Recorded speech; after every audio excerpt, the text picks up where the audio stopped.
हमारे साथ तमाम मेहमान भी जुड़ चुके हैं हमारे साथ में, इस पर हम चर्चा भी करेंगे क्योंकि क्या सचमुच में बिहार के चुनाव पर एसआईआर की प्रक्रिया का असर पड़ा नहीं पड़ा, उस पर भी बात होगी। हमारे साथ तमाम मेहमान जुड़ रहे हैं। प्रदीप भंडारी भारतीय जनता पार्टी के प्रवक्ता हमारे साथ जुड़ रहे हैं। अतुल लोंढे पाटिल कांग्रेस की तरफ से इस चर्चा में शामिल होंगे। कांग्रेस पार्टी पहले ही कह चुकी है 1 तारीख को वोट चोरी या एसआईआर के खिलाफ एक बड़ा आंदोलन किया जाएगा रामलीला मैदान पर दिल्ली में। अभिषेक झा जनता दल यूनाइटेड के प्रवक्ता हमारे साथ जुड़ रहे हैं। डॉक्टर जयंत जिज्ञासु आरजेडी की तरफ से इस पर भूमिका रखेंगे। संजय शर्मा तृणमूल कांग्रेस के प्रवक्ता इसमें शामिल होंगे और मोहम्मद अमीन पूर्व जॉइंट डायरेक्टर इलेक्शन कमीशन, वो भी इस चर्चा में शामिल होंगे। 3 सवालों के साथ मैं इस चर्चा की शुरुआत करना चाहता हूं। पहला सवाल, क्या निष्पक्ष एसआईआर प्रक्रिया के लिए कम समय दिया जा रहा है? क्योंकि चुनाव आयोग का यह कहना था कि बिहार में एसआईआर की प्रक्रिया करने के बाद जो सबक उन्होंने सीखा है उसके आधार पर कुछ टाइमलाइंस चेंज की गई है और उसके आधार पर कुछ बदलाव भी उसमें किए गए, लेकिन क्या निष्पक्ष एसआईआर की प्रक्रिया के लिए कम समय दिया गया है? दूसरा सवाल, क्या एसआईआर की वजह से बिहार में कांग्रेस की हार का बहाना जायज है? उस आंकड़ों पर भी हम जाएंगे, दिखाएंगे कि क्या सचमुच में उससे कोई फर्क पड़ा है बिहार के नतीजों में। और तीसरा सवाल, क्या एसआईआर में फर्जी वोट कटने के डर से विपक्षी दल परेशान है? क्योंकि भारतीय जनता पार्टी बार बार यह आरोप लगा रही है कि कहीं ना कहीं फर्जी वोट काटे जा रहे हैं और इसी के वजह से दरअसल ये सारी प्रक्रिया हो रही है। लेकिन आज शुरुआत हम तृणमूल कांग्रेस के प्रवक्ता से करना चाहते हैं, क्योंकि आज की चर्चा इसीलिए शुरू हो रही है क्योंकि पहली बार मुख्यमंत्री, जहां पर एसआईआर हो रहा है वहां के राज्य की मुख्यमंत्री ने खत लिखकर यह मांग की है कि फिलहाल एसआईआर की प्रक्रिया पर रोक लगा दी जाए। किन बातों का डर आपको सता रहा है संजय शर्मा जी? जो चिट्ठी में लिखा गया है वो तो हमने पढ़ लिया, हमारे संवाददाता ने भी कह दिया, लेकिन किस बात का डर आपको सता रहा है संजय शर्मा जी? जी, यदि आप डर की बात कहते हैं तो मैं आपको स्पष्ट कर दूं, हमें किसी भी प्रकार का कोई डर दूर दूर तक नहीं सता रहा है। अभी जब आपकी रिपोर्ट में सुन रहा था, स्वयं आपकी रिपोर्ट में यह था कि काफी जानें गई हैं। एक एक जान कीमती होती है। एक एक व्यक्ति, एक एक परिवार के लिए सहारा होता है, उसका संबल होता है, उसकी शक्ति होती है और वही उस परिवार को चलाता है।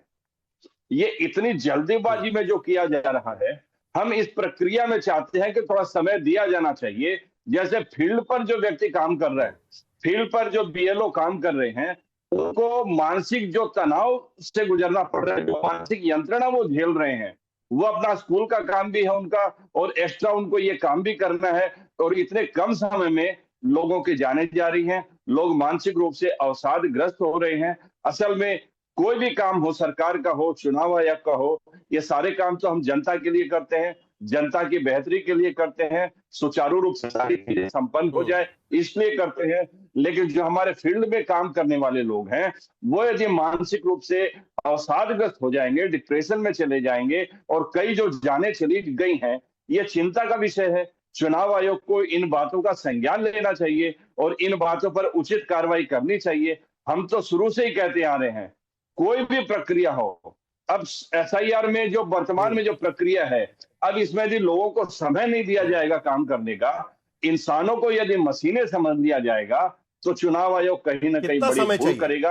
हम कितना समय चाहिए? कितना समय चाहिए? क्योंकि आप प्रक्रिया को रोकने की मांग कर रहे हैं। हम रोकने की बात नहीं कर रहे, हम कह रहे हैं कि इसका समय बढ़ाया जाना चाहिए, चुनाव आयोग को उचित समय देना चाहिए।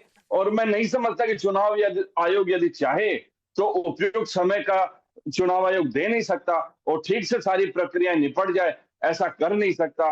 और जहां तक किसी भी प्रकार के भय की बात है, तृणमूल कांग्रेस किसी भी प्रकार के भय से एसआईआर हो जाएगा तो बीजेपी आ जाएगी, हम इन सब भय से कोसों दूर हैं। बंगाल की जनता ने 2021 में जो जनादेश तृणमूल कांग्रेस को दिया था, इस बार उस जनादेश में काफी सीटों की बढ़ोतरी होगी। ये बात आप मेरी नोट करके रख लीजिए।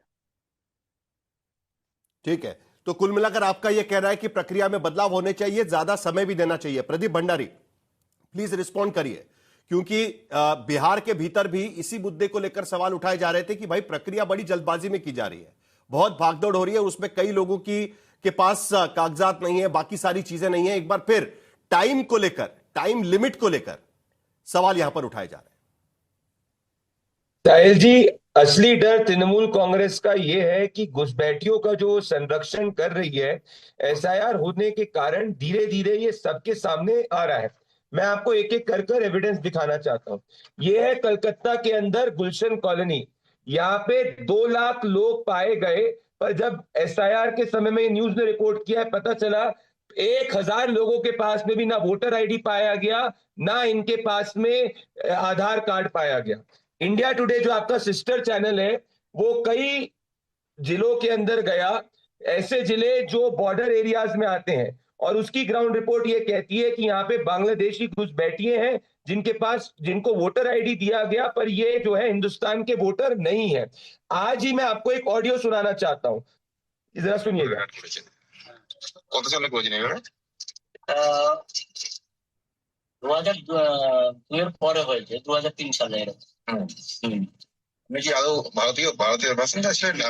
नहीं, ये क्या बोल रहे हैं जरा बता दीजिएगा। ये ऑडियो तो सुन लिया आपने, लेकिन क्या बोल रहे हैं बता दीजिएगा। चलिए, मैं बताना चाहता हूँ, ये मोहम्मद उल्लाह है, जिससे जब एसआईआर की प्रक्रिया हो रही थी पूछा गया कि आप हिंदुस्तान के नागरिक हो, उसने बोला नहीं, मैं हिंदुस्तान का नागरिक नहीं हूं, 1990 में यहां बांग्लादेश से आया था, मैंने किसी हिंदुस्तानी के साथ में शादी करी और उसके बाद में जाके मैंने उसके नाम का इस्तेमाल करके यहाँ का वोटर आईडी पाया। तो मैं आपसे पूछना चाहता हूं कि क्या बाबा साहेब भीमराव अम्बेडकर का संविधान ये इजाजत घुसपैठियों को तो नहीं देता कि वो जाके वोट डाले? तो प्रिंसिपल एसआईआर का ही है। अब प्रोसीजरल बातों के ऊपर आ जाते हैं। पॉइंट नंबर 1, बंगाल के अंदर वोटर 7.86 करोड़ नहीं, 7.69 करोड़ है।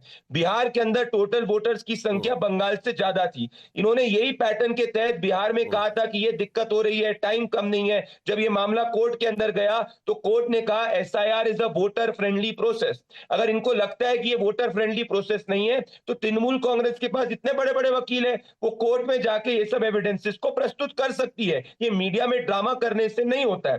दूसरी बात, 99.6% से ज्यादा एसआईआर की जो फर्स्ट फॉर्म है वो ऑलरेडी बंगाल के अंदर डिस्ट्रीब्यूट किया जा चुका है, जहां पे 0.01% भी एरर नहीं पाया गया है। इनका झूठ इस तरीके से सामने आता है कि जब प्रदीप कार करके एक व्यक्ति है जिसको ममता बनर्जी की सरकार ने कहा था कि इनका सुसाइड इसलिए हुआ था क्योंकि वो एसआईआर की प्रक्रिया से हुआ, जब उसके परिवार से बात की गई तो उसके परिवार ने कहा उन्होंने तो फॉर्म तक नहीं भरा, उनका 2002 की वोटर लिस्ट में भी नाम था। तो ऐसा क्यों हो रहा है? ऐसा तो नहीं है सिर्फ बंगाल में एसआईआर हो रही है, केरला में भी हो रही है, तमिलनाडु में भी हो रही है, बिहार में भी सक्सेसफुली हुई। सिर्फ बंगाल के अंदर इस तरीके की दिक्कत क्यों है? क्योंकि ममता बनर्जी को डर है कि अगर ये एसआईआर की प्रक्रिया पूरी हो गई, उसके घुसपैठिया वोट जो है वो हट गया तो ममता बनर्जी की सीटें कम हो जाएगी और बंगाल 99.72% फॉर्म आज की स्थिति में बंगाल के भीतर बांटे जा चुके हैं। जो अभी लेटेस्ट आंकड़ा मेरे हाथ में आ रहा है उसके मुताबिक यानी करीब करीब 100% फॉर्म बांटे जा चुके हैं। अगर यह स्थिति आज की स्थिति में है संजय शर्मा जी, तो किस बात से चिंता आप व्यक्त कर रहे हैं? क्योंकि फॉर्म तो बांटे गए हैं, 4 तारीख तक उसको वापस भर के लाना है और उसके बाद ड्राफ्ट रोल उसके बाद आ जाएंगे।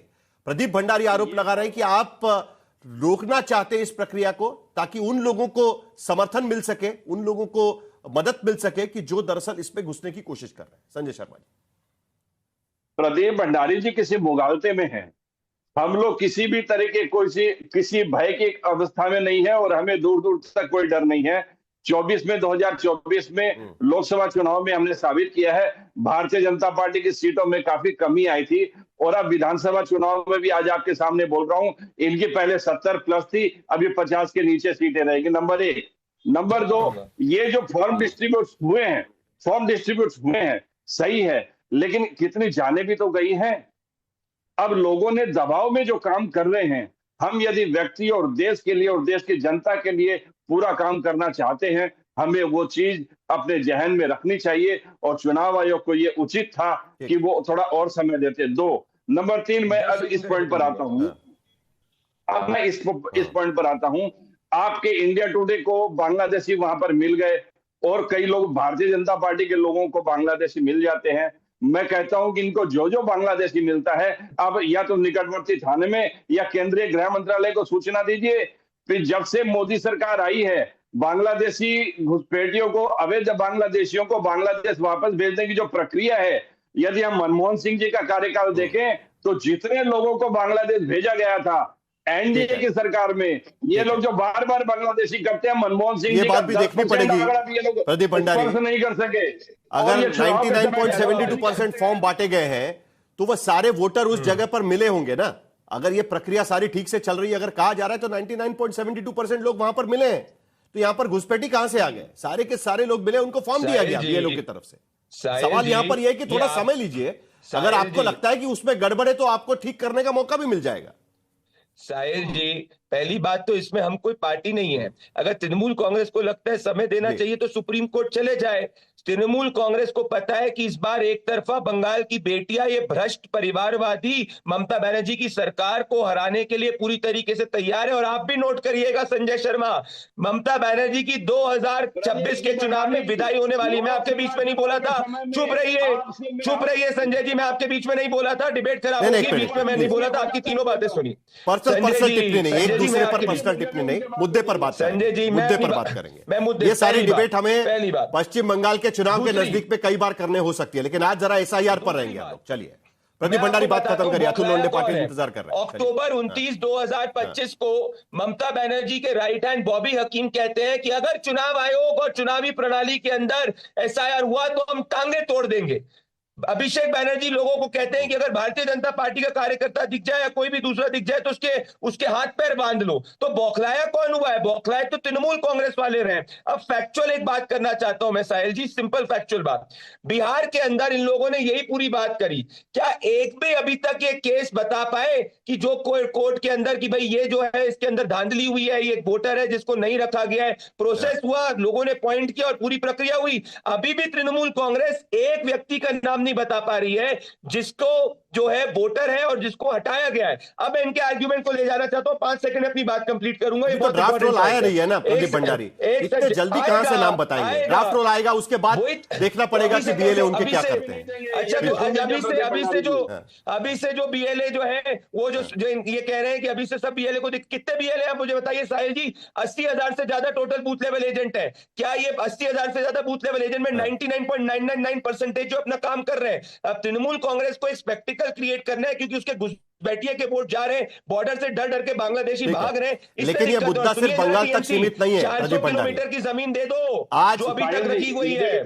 आज जरा एक मिनट आज देखिए, आज राजस्थान के भीतर भी वहां पर प्रदर्शन हुआ और वहां पर भी लोग यही सवाल उठा रहे हैं। अभी थोड़ी देर पहले शरद जो बात कर रहे थे कि वहां पर तो बीएलओज ने एक कमिटी बना ली है, समिति बनाई है, एक संघर्ष समिति, कि उन पर प्रेशर आ रहा है वगैरह, वो सारी चीजों की वजह से। और 1 तारीख को अभी कांग्रेस आंदोलन करेगी या करेगी, वो सब तो हम देख ही लेंगे। उसमें कितने इंडिया अलायंस के समर्थक उसमें जाते हैं वो भी देखना होगा। और जेडीयू और आरजेडी के पास भी मैं जाऊंगा कि सचमुच में एसआईआर की प्रक्रिया का कितना असर इस पर हुआ, उस पर भी हम चर्चा करेंगे। लेकिन अतुल लोंढे पाटिल, क्या अभी आपको संदेह है बिहार के बाद कि एसआईआर की वजह से सारी चीजें हो रही है? देखिए, प्रक्रिया पर संदेह उठाना, प्रक्रिया पर सवाल उठाना तो वक्त चाहिए, ये सब बोलना, ये बात अलग है। लेकिन एसआईआर के वजह से चुनाव के परिणामों पर फर्क पड़ता है। क्या सचमुच में कांग्रेस पार्टी इसी चीज पर अभी भी भरोसा रखती है?